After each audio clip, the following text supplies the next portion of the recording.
हमारे युवा PCS Shri Yogendra ji, chairman सखी, प्रतिनिधि श्री गौतम जी, चंद्रवीर जैन जी, संतोष फौजी जी,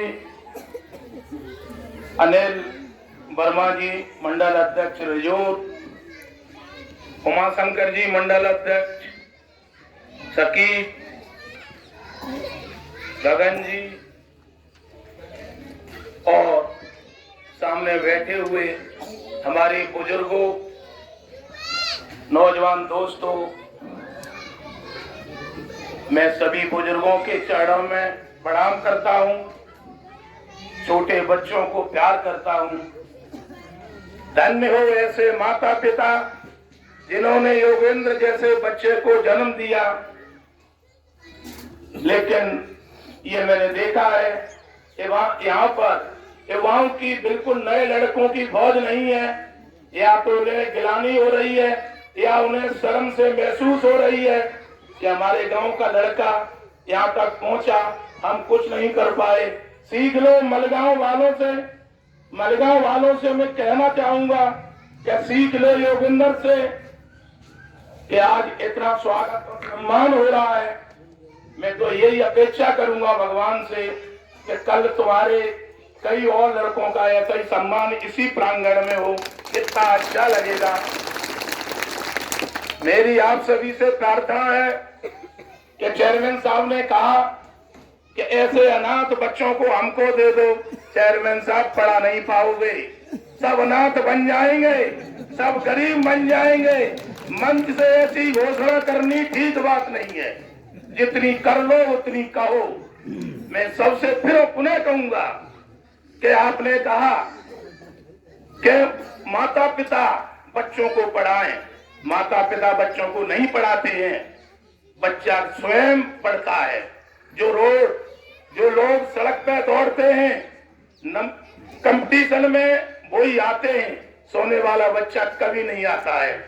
तो माँ बाप का फर्ज है केवल उसे खर्चा देना, उसकी सब सुविधाओं को पूरा करना, उसको अच्छी राय और रास्ता दिखाना।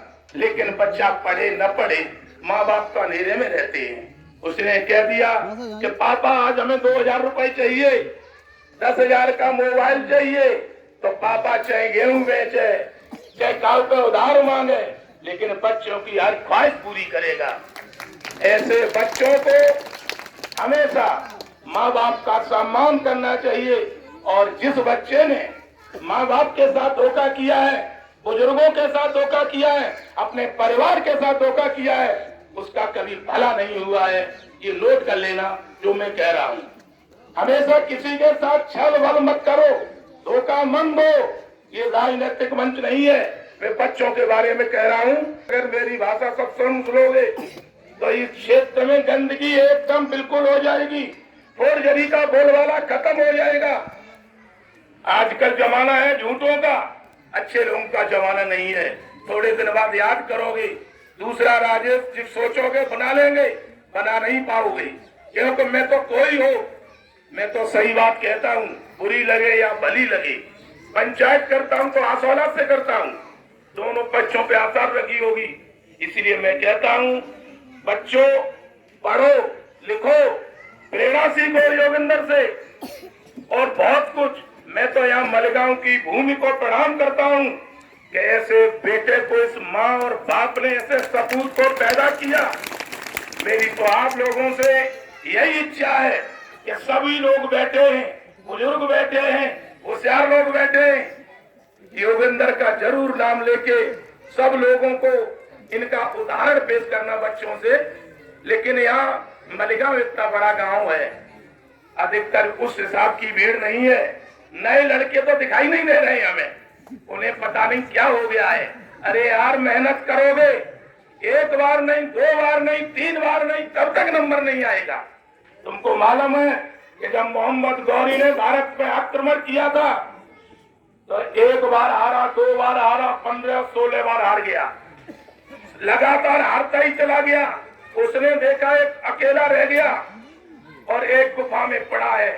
जब उसने देखा कि एक चींटी है, सेना भी खत्म हो गई, सब कुछ खत्म हो गया, तो उसने देखा एक चींटी है और चींटी बार बार गिरती है और चढ़ती है और गिर जाती है।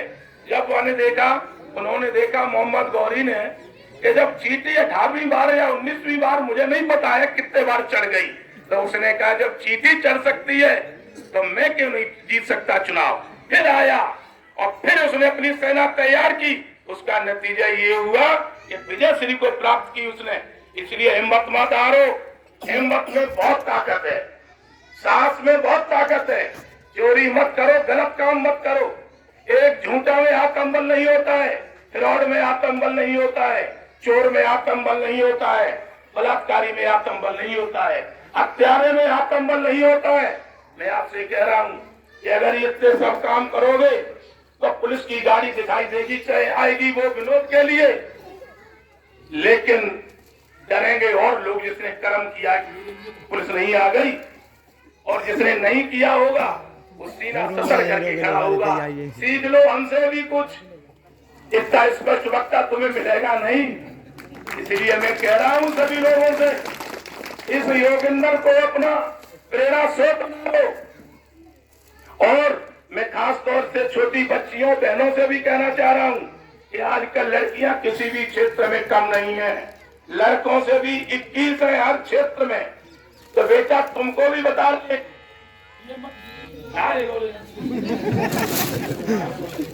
हेलो, मैं तुमसे भी बेटा कह रहा हूं कि हिल्ले से पढ़ो, मन से पढ़ो, लगन से पढ़ो, माँ बाप का नाम उज्जवल करो, इसी में तुम्हारा कल्याण है। इसलिए मैं कह रहा हूं, शिक्षा किसी की बाप की बकौती नहीं है, शिक्षा में किसी का हिस्सा नहीं है।